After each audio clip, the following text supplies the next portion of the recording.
There.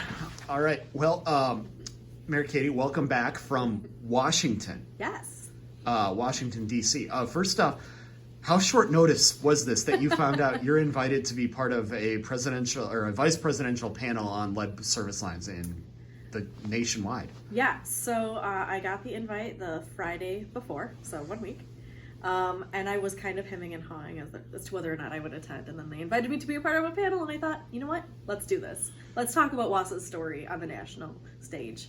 Yeah, indeed. And first, well, I guess your first order of business was actually making sure Wausau was pronounced correctly, but that's not As uncommon. always, right? That's not uncommon. But the very next thing after that was just, telling, as you said it, our story. Hey, this is what's gone on here in this city, and here's how we're dealing with. So I guess the question then for you is, well, just exactly what is going on in the city with lead pipes, and how are we planning to deal with it? Yeah, so I know that you are very well-versed in our Water Commission meetings, and you definitely attend, at least remotely. But one of the things that we've done over the past year is we allocated some ARPA funding because one of the issues that many old cities, and we're considered old, we're 151 years this year, is mapping the actual problem of the lead service lines. So we were able to deploy a consultant to kind of map out and figure out where all these lead service lines are. We have about 8,000. And so figuring out, okay, how much would this cost? And, from our public side with the street into the private side, with the pipes going into somebody's house, and then all the way up into the meter, that costs about $10,000 each. So we're talking about $80 million, which is kind of a lot. And the plan for us to redo this is, about a 15-year plan. And of course, we would like to do that more quickly. And so I think also what we heard from folks at the White House is that they would like us all to do it more quickly.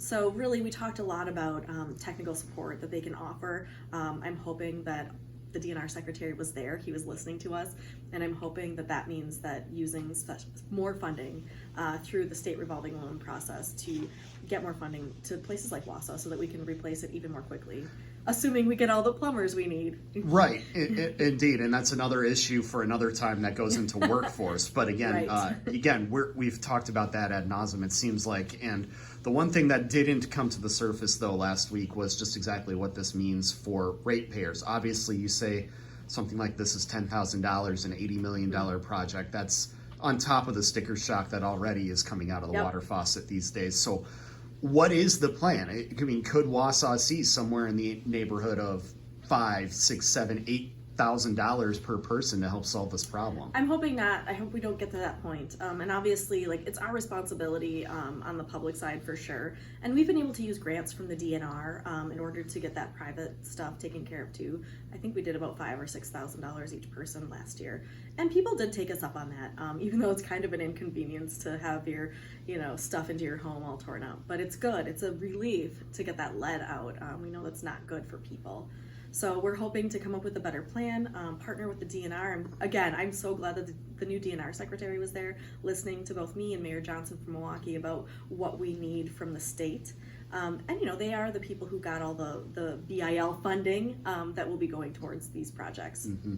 So when you're looking at this, then there definitely can we say there definitely will be some sort of assistance, but there definitely will also be some that has to come from the homeowner then, correct? I mean, I can't say anything definitely, right? There's a policy body that will be in charge of making these decisions. So that's the goal. That's my goal, right? I want to make sure that we're able to help people as much as we can. I would love it if we could just go in and get it all done and nobody has to worry about that, right? Except for the rates they pay. So, already pay. So that's kind of the goal. But, those conversations still need to happen. The first thing I did when I left the White House was make that 1.5 mile walk to Capitol Hill to talk to folks in Senator Baldwin's office so that we could continue that conversation. Awesome. So in that case, then it's stay tuned, because this isn't something then that's going to happen this year. It might not happen the year after. It might be something for the latter part of this decade. Well, so it's an acceleration program, right? So we're hoping that we have some more conversations about this very shortly. So maybe this year, maybe we'll be talking more about it this year. We've applied for a lot of programming already through the DNR, that revolving loan program, the emerging contaminants, all of it. So we're going to keep having those conversations. I feel like we're getting reception in Madison and now DC. So that's the goal. Keep just advocating for our city's water solutions. All right. Anything else we should know then before we let you go? No, I don't think so. All right. Perfect.